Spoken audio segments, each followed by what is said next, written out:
What is up, Who Dat Nation? Welcome back into another edition of the Straight Up Saints podcast on this Monday. Hope you guys are enjoying your Memorial Day. And we're going to be trying something new going forward on each Monday. And for this one in particular, we're going to be talking about the Jon Gruden visit, a little bit controversial. I know that's been kind of raising questions on Twitter, so we'll get into that and our thoughts there. We'll talk about DeAndre Hopkins and whether or not the Saints should pursue him, and I think it's a pretty easy answer in that, but I'll talk about why I think it'd be a perfect fit for New Orleans. And, of course, we'll talk about OTAs and what to expect this week coming up. All that right here on the Straight Up Saints podcast. You're listening to the Straight Up Saints podcast.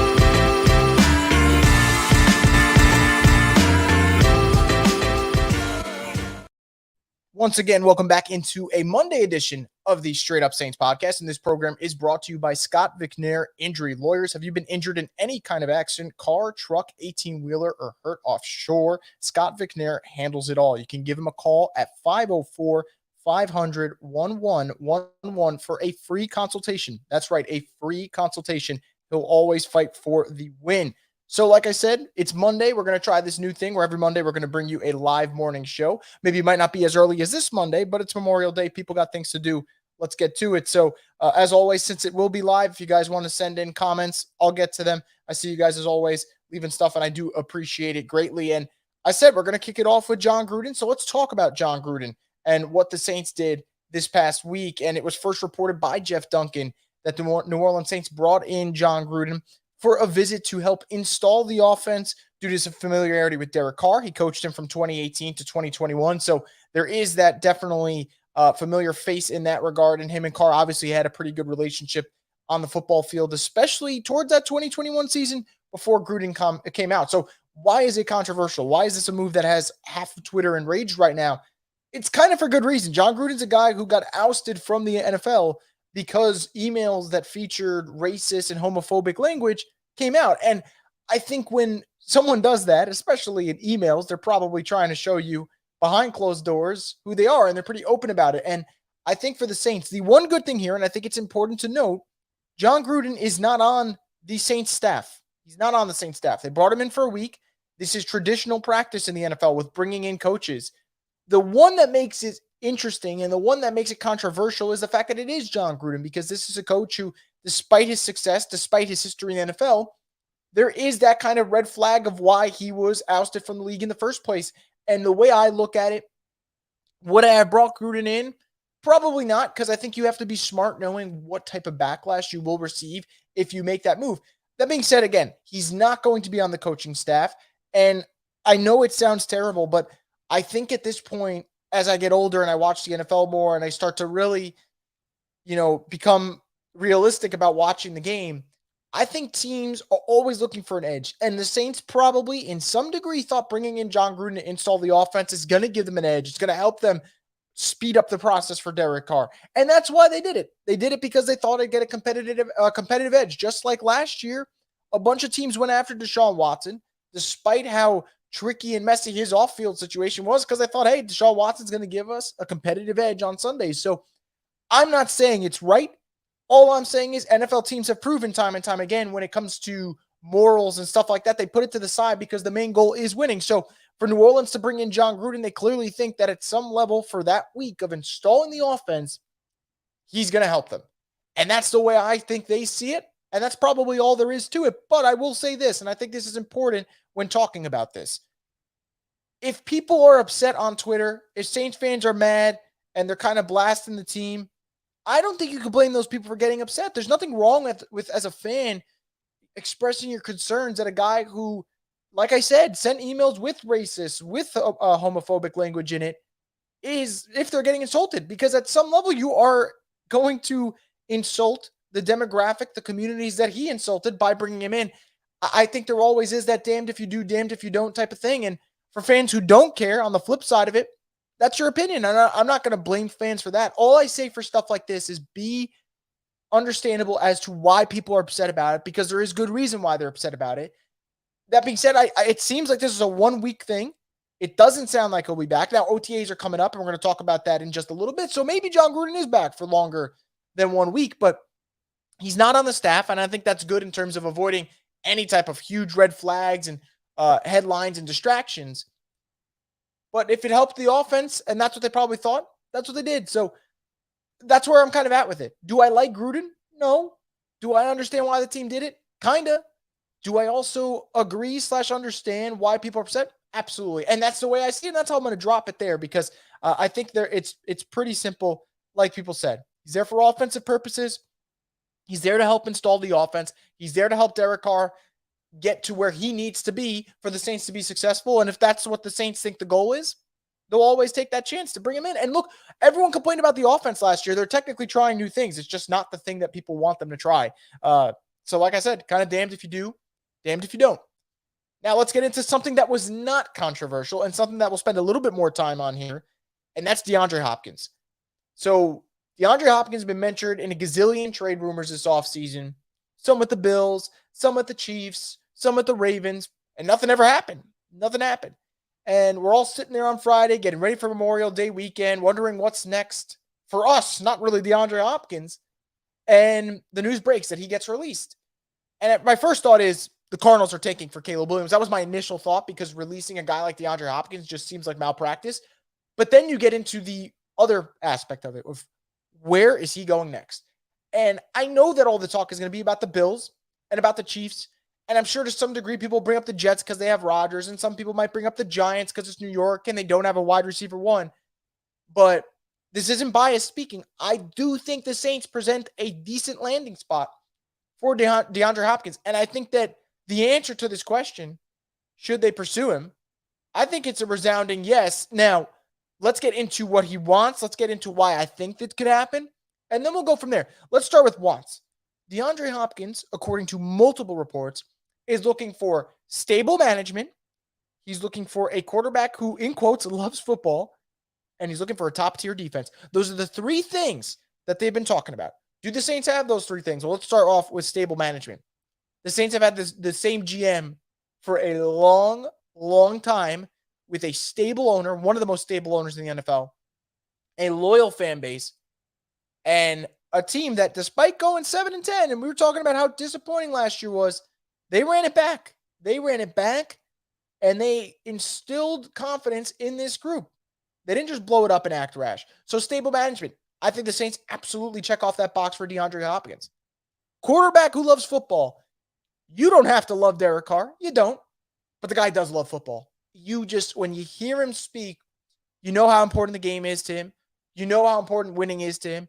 And you know how important the team camaraderie of all this is to him. So, yes, I do think the Saints check off that box too. Now, it's not a Patrick Mahomes. It's not a Josh Allen.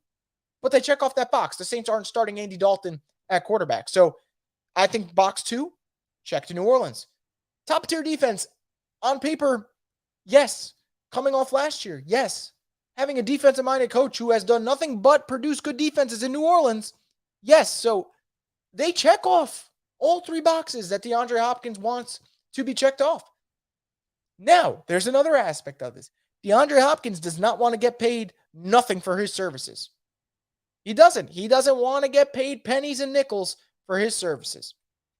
And why is that interesting? Well, the New Orleans Saints, the same team that Nick Wright sits there and tells you they're running a Ponzi scheme and they don't know how to manipulate the cap, that team has $13.6 million in cap space. Far more than the Chiefs, far more than the Bills, far more than the Jets, far more than the Ravens, far more than the Giants. All these teams that are in the DeAndre Hopkins sweepstakes, allegedly, Saints have way more cap space than them. So they fill his three requirements, and they fill the requirement of, hey, I'm not paying for free. I still need to get paid. I'm DeAndre freaking Hopkins. So the Saints check off that box. Now, let's talk about whether or not it's a good fit. I think DeAndre Hopkins going to New Orleans changes an awful lot for this team. But here's the first thing he changes, and I think it's the most important thing. If the Saints get DeAndre Hopkins, and God forbid one of their top 4 receivers goes down due to injury, the sky is not falling at all.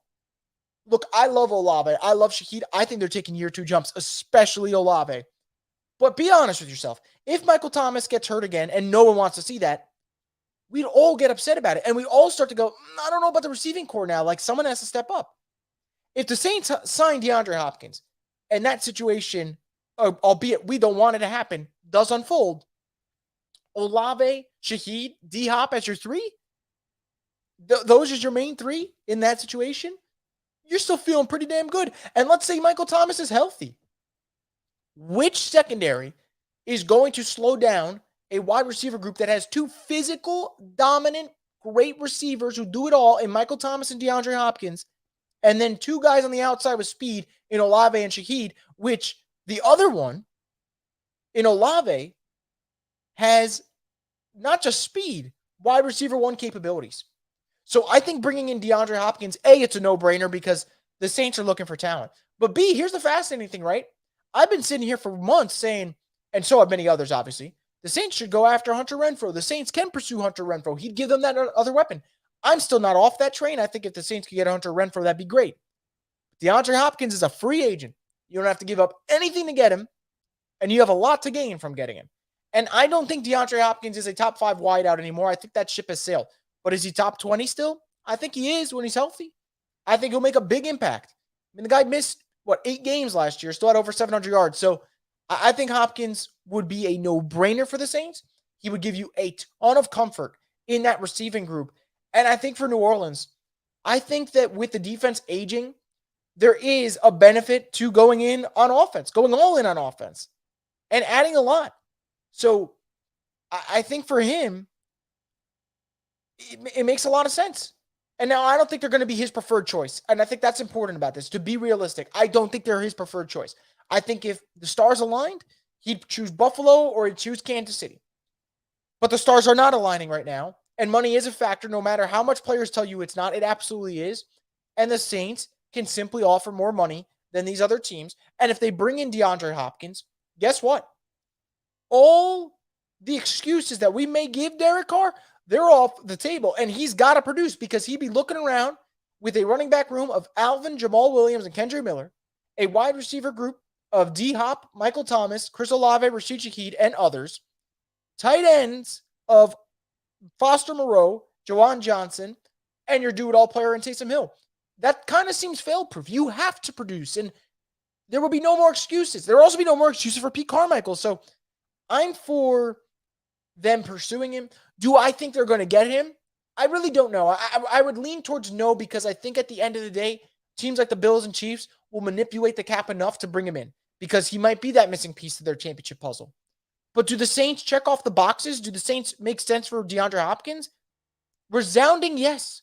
Resounding yes. And as I see you guys talking about it in the chat below, and I'll pull up some comments, you guys talking about him being a huge pickup. And obviously, if you're in the chat, good morning to all of you guys out there. The Saints, they got 13.6 according to Jeremy Fowler last time. Now, I think the reason last time you may have heard they had 16 might have been that's because the rookie contracts weren't factored in. So you factor in these rookie scale contracts, nothing major, obviously, bring it down to 13.6. I think that's why they're at that number. But again, this is what Jeremy Fowler was reporting this week. And he's been on the DeAndre Hopkins thing for the last couple of days. He's the one providing the list of suitors from what he's heard. Saints were on that list. Now, I do agree with what Ryan is saying here. I think the Saints are not at the top of D-Hop's list. But that's why money plays a factor. And that's why I mentioned the 13.6 mil, because some teams don't even have 3 mil to spend. And I think that matters. And we've seen before, and I hate bringing him up because I don't think he's the best comparison because the Saints kind of dodged a bullet not signing him. But you guys remember the years that Jadeveon Clowney was a free agent, and the Saints, in terms of being contender, being the best fit schematically, made a ton of sense for him. But he kept going to teams that could just pay him more, like Tennessee or like Cleveland. And we kept going, all right. I mean, he chose the bag. Players can tell you one thing, but at the end of the day, they do want to get paid. And I'm not telling Saints fans to get their emotions all involved in this because DeAndre Hopkins might not go to the Saints. But it makes a lot of sense. And I think for the Saints, he'd be the missing piece offensively. I keep saying get Hunter Renfrow. They don't get Hunter Renfrow, but they get D-Hop. You could stick Michael Thomas in the slot. You can. And you can do fairly well with that. So we'll see what happens. But it's very clear that Saints fans, in my eyes at least, would welcome D-Hop with open arms. Trusted vet. Very good player for a long time in this league. I think it's a no-brainer. I absolutely think it's a no-brainer. But again, it's not going to be simple. It's not going to be as much as, here, Diop, here's $10 million, join our squad. And he says yes. Like, he's going to have things to consider. And hopefully, the Saints give him a lot to consider. So, we'll see there. Now, interesting comment from Ryan I will bring up before I get into the next topic. He said, instead of D-Hop, go get a veteran offensive lineman because we already struggle with injuries across the whole line. We can't afford Carr getting hurt week 1 like Jameis did last year. I don't disagree. I think New Orleans, to some degree, felt decent about their depth because they got 3 tackles with Ramczyk, Hurst, and Penning. And then they had 3 guards they liked with Ruiz, Pete, and Saldiveri. But now Saldiveri's hurt right now, to your point. And I think the other thing that's kind of a little scary, Ruiz coming off an injury, Pete coming off an injury. So your guards are coming off an injury. Penning coming off an injury. That is a concern. I don't disagree with you, Ryan. I just don't know who that guy would be. They can go bring in parts, and as training camp rolls around, teams will make those moves. I'm sure the Saints will bring in some guys if they need to, and they feel like they need a veteran presence. But it's like there's no guy out there right now that I think would make a huge difference. But I 1,000% agree with you. If Carr gets hurt, we're back in the same boat last year. We're like, all right, season's pretty much over before it started, and none of us want that. So before we get into our next topic, I want to remind you guys, as always, we are brought to you here by Chris Smith of Ladder Bloom, who's one of the top realtors in New Orleans. And for a free marketing evaluation for property, to book a property tour, or to talk real estate, you can give him a call at 504-231-2004. That's Chris Smith of Ladder and Bloom. And let's get into OTAs. Now, OTAs are, how do I put it? Like, they're there for us fans to get really excited off the brief videos and just see guys out there throwing the football and participating with the Saints helmet on. Like, it just gives us great joy in May to see that because we're all kind of just itching for the season to get back.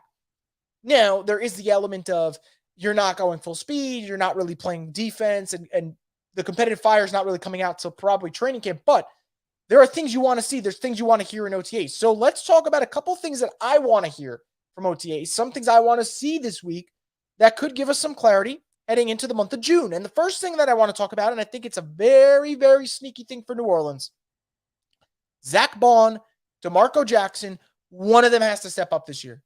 One of them has to step up this year.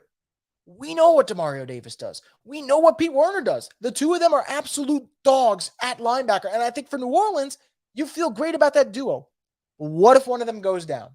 What the heck happens next? Last year, Pete Werner went down. And Caden Ellis stepped in. And Caden Ellis played so well, he earned himself a very nice contract from the Atlanta Falcons. And I tip my cap to him. He really revitalized the pass rush, played well off ball. And that is something that Caden Ellis had to get better at. When Caden Ellis got to New Orleans, they knew what he could do, kind of getting after the quarterback. What did he need to get better at? He needed to get better at playing off ball. And I think for New Orleans, they want to see what DeMarco Jackson, the former App State linebacker, who they drafted last year, what he can do off ball. Because this is a player in my mind that I think for the Saints can give them a little something. I'm going to just look at his last year in college from App State. 119 total tackles, 6 sacks, 20 tackles for loss, an interception, forced fumble, and 5 pass breakups. The kid did it all at App State. It's finding a way to make him be an okay player at the NFL because you're going to need to rely on one of these two. And if you can't rely on one of these two between Zack Baun and DeMarco Jackson, guess what you got to do? You got to go into free agency and you got to grab a veteran who's been sitting on the open market for this whole offseason who probably won't provide you much. So I do think one of the sneaky stories of OTAs, one of the sneaky stories of the offseason that we need to hear more of, DeMarco Jackson versus Zack Baun, who is going to light that fire and be that third linebacker. Now, the Saints don't play a whole lot of 3 linebacker sets. But again, if DeMario gets hurt or if Pete Werner gets hurt, one of these guys might have their number called. And Zack Baun, I think, is fascinating. If Zack Baun played better off the ball, I think he'd be the no-brainer because I think Zack Baun knows how to get after the quarterback. And I think had the Saints done that more with Zack Baun, they probably got more success out of him, letting him get after the quarterback. But they didn't. That ship feels like it has sailed, but it's his final year in New Orleans coming up, and we'll see what happens there. So it could be him, but I would love to see what DeMarco Jackson can do because, like I said, this is a guy that stuffed the stat sheet at App State. And maybe this is it for him. Didn't play last year, pretty much a red shirt. We didn't hear much about him, especially injury-wise, what he was dealing with, but who knows? Maybe he can, and I'm hoping to hear good things. I'm hoping to see good things from them because the linebacker spot is one of the few position groups on this team that I think the Saints are very, very paper thin at. And that's a concern. So that's one thing I'm looking at in OTAs. Another thing I'm looking at in OTAs, and this is on the flip side, this is actually a good thing. So I talked about linebackers, right? Because we don't know who's the third guy, and we don't know if there is a third guy. When it comes to wide receiver, after the first three for New Orleans with Michael Thomas, Olave, and Shaheed, they got options for days. Now, you're probably only keeping 3 or 4 because you're only going to keep about 7 total. And here's your options. Let's say you keep 7 wide receivers. It might be 6, though. Here are your options. Traquan Smith, A.T. Perry, James Washington, Brian Edwards, Kirk Merritt, Keith Kirkwood. That's 6 already. And I'm not including the top 3 guys in Olave, Shaheed, and Michael Thomas. Traquan Smith, I know Saints fans are getting tired of him, but the man run blocks at a high level. And until he can't do that, they're probably going to keep using him. Brian Edwards, familiarity with Derek Carr, a former third-round pick who's had some good seasons in this NFL. He's going to fight for it. James Washington, former second-round pick from Oklahoma State. He had a couple of good years in Pittsburgh, really took the top off the defense. He's going to be fighting for a job. A.T. Perry, rookie out of Wake Forest, who's had some really good moments. I don't want to say he's a shoo-in at all. I think he might have the longest leash because the Saints just drafted the kid, traded Troutman to get him. They feel good about him. 6'4", makes big plays, back-to-back 1,000-yard seasons at Wake Forest. That's another option. Kirk Merritt almost made the roster last year. He's going to be fighting for a job. And then Keith Kirkwood, he's made the Saints roster in the past. He knows their offense. He's going to be fighting for a job. I want to see if any of those guys create enough separation that we say, okay, you're the number 4. And unlike the linebacker spot where I'm kind of nervous as to who's stepping up, is anyone stepping up, wide receiver is absolutely freaking loaded. Like I said, the 4th guy next year might be Traquan. It might be A.T. Perry. It might be James Washington. It might be Brian Edwards. Who the hell knows? It could be DeAndre Hopkins. Could be Hunter Renfrow. Like the Saints at wide receiver. And this is what I love that they've done this offseason. They are no longer banking on their top 3. One of those guys can go down, and I think they'll have enough. It won't be what we want, obviously, but they would have enough. So that's something that I'm absolutely looking at this offseason, especially this week of OTAs. Now, the third and the last thing, and I think this is definitely going to be a fan pleasure type viewing thing. Derek Carr, what's his connection looking like with 2 players in particular? Chris Olave and Juwan Johnson. Now, Chris Olave is the no-brainer because I think Chris Olave, when it's all said and done, will probably be leading the Saints in receiving yards next season. I think he's going to have that wide receiver 1 type of production we expect. Juwan Johnson, though, Lord, did he really improve last year. He went from 13 catches to 42, 159 yards to 508, and 4 touchdowns to 7. I think he's got another jump in him. I really do. I really feel like he's got another jump in him. So I'm excited to see can Derek Carr build that strength and that relationship with Chris Olave, who I think will become their wide receiver 1 by the end of this year, because I really think Olave is going to take that next step. And then Juwan Johnson, who I think can take another leap. And Lord, if Juwan Johnson takes another leap, could you imagine? Like I just said, this guy went from under 200 yards to 500 to 7 touchdowns to 40-plus catches. What if he's a 750 yards, 7 touchdowns, 50, 60 catch type of tight end? This offense takes off, and Derek Carr knows how to use the tight end position. We saw with Darren Waller how successful he was in Oakland. We saw in Oakland/Vegas how successful he was with Foster Moreau. Why can't Juwan take advantage? I think he absolutely can. So for OTAs, like I said, I'm looking at that linebacker 3 spot. Does Bond or DeMarco Jackson, do one of them take that step? The Saints need them to. Wide receiver, loaded. It's a who's who of Keith Kirkwood, Kirk Merritt, Traquan Smith, Brian Edwards, James Washington, A.T. Perry. Who is emerging for that number 4 spot behind Olave, Michael Thomas, and Shaheed? And then Derek Carr with Foster Moreau, with Juwan Johnson, with Chris Olave. I want to see that type of thing because I know Derek Carr can utilize tight ends. So how does he build that connection with Juwan? He's already got one with Foster. How does he build it with Juwan? And then Chris Olave with Derek Carr. That's going to be important. And I think that's going to be a really good connection because I think Derek Carr is going to be that leader that tells Olave what he expects. And I think Olave is going to be that really savvy, smart player who, you told me to do that one thing, I'm about to do that one thing and excel at it. So those are the 3 things that I'm really excited to see in OTAs. Now, before I go and wrap up this Monday morning show, I saw you guys left some comments, so I'm going to go through all of them, and then we're going to leave it off. Once we're done with the comments, we'll finish off on this Monday. So let's start off with one here. You guys saying you're banking on Jackson. I don't blame you. Like I said, I think DeMarco Jackson was a damn good player at App State. And you're trying to find a way to channel that into the NFL. And you're not asking him to be a starting linebacker. You're asking him to be a serviceable linebacker. And if he can do that in year 2, then all of a sudden you're looking differently at last year's draft. You're already looking differently because you got Olave, you got Alontae Taylor, you got Shaheed in the undrafted pool, and you did draft Trevor Penning. And for all the injury flaws, that is a talented offensive tackle who you hope can take that next step. My issue with Jon Gruden coming to New Orleans is the negative issues that comes along with him. We already have a target on our backs with Goodell in the NFL, but hey, if it helps Carr, okay. And 2, I agree with Hopkins. We don't have to give up anything to get him. Let's go get him. So I agree with the Gruden point. I get why they did it. They're trying to give Carr an advantage. They're trying to give the offense an advantage in speeding up the process. But to your point, this has been probably one of the most fun off seasons I've had watching the Saints in terms of they didn't make moves that I think they did for splash. I think they made them because they're trying to win a Super Bowl, and I think these moves will further that. Bringing in Derek Carr, bringing in Jamal Williams, drafting a guy in the first round like a Brian Brzee, then drafting an Isaiah Foskey, adding an A.T. Perry, adding a Kendre Miller, bringing in a Colin Saunders. I think they've done a great job of that. This was the first time this offseason they made a move where I'm like, all right, I mean, I get why you did it, but it's going to be controversial. So hopefully it's one of those, it was a weak thing. He helped. He did his job that they brought him in for, and then that's it. And hopefully that's the case. And it kind of seems like that's the case. You know, Pete Werner is going to have to sit out a couple of games at some point due to a sprain or something.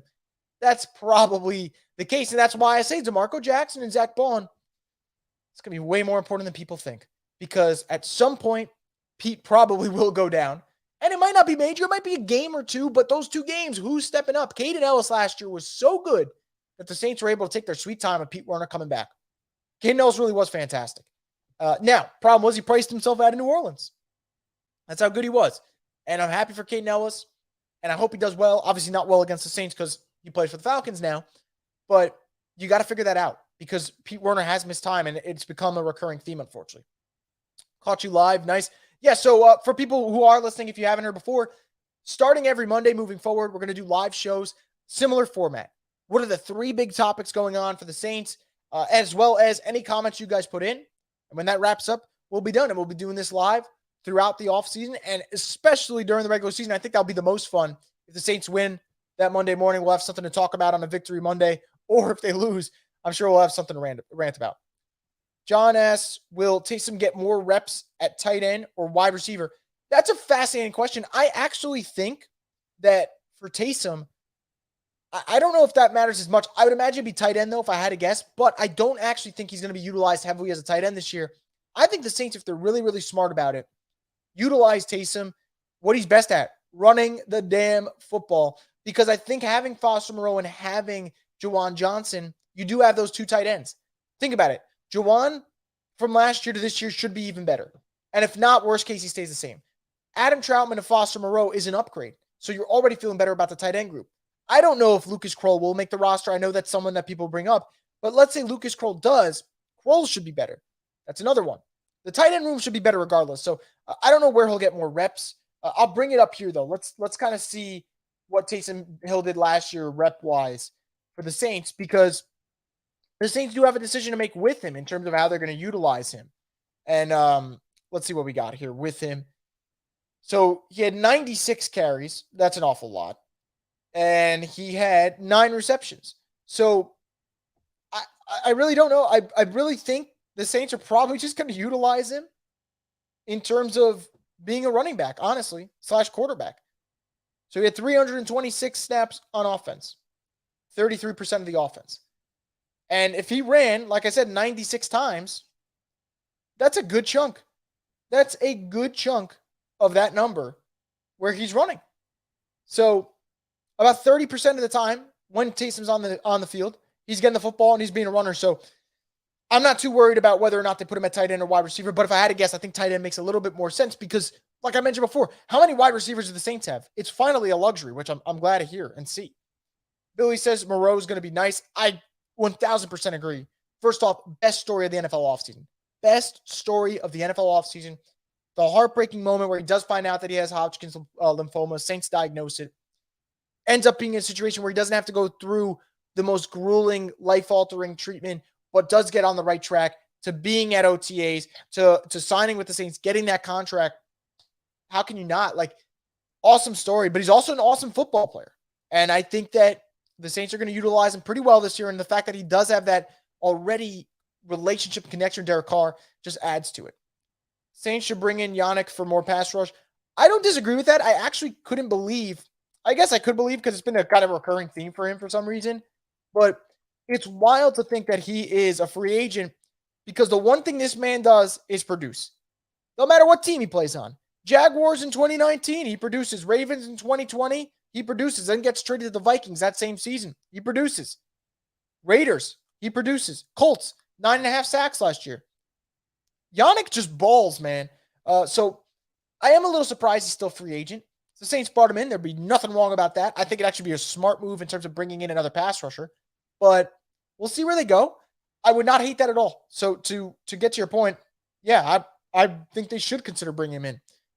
Because outside of Cam Jordan, it's a who's who of, are they going to step up? Isaiah Foskey, a rookie, is he going to step up?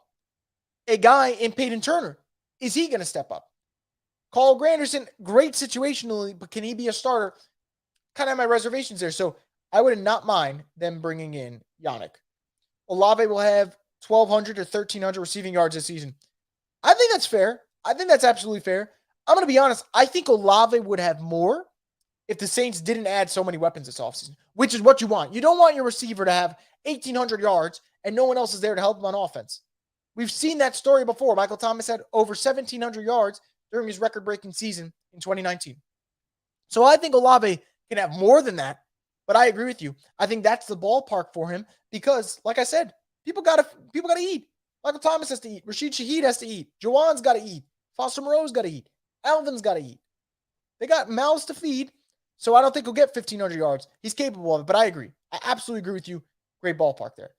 John says, love this new segment, live shows on Monday AM. Yeah, absolutely. I'll be trying to be as consistent as possible with the time, and we'll see if it a little bit later works better for people. We'll adjust to that. If a little bit earlier works better to people, we'll also adjust to that. But just here to give you guys Saints content on a Monday morning and start off the week right. And with the way the Saints offseason is going, more good days than bad days, that's for sure.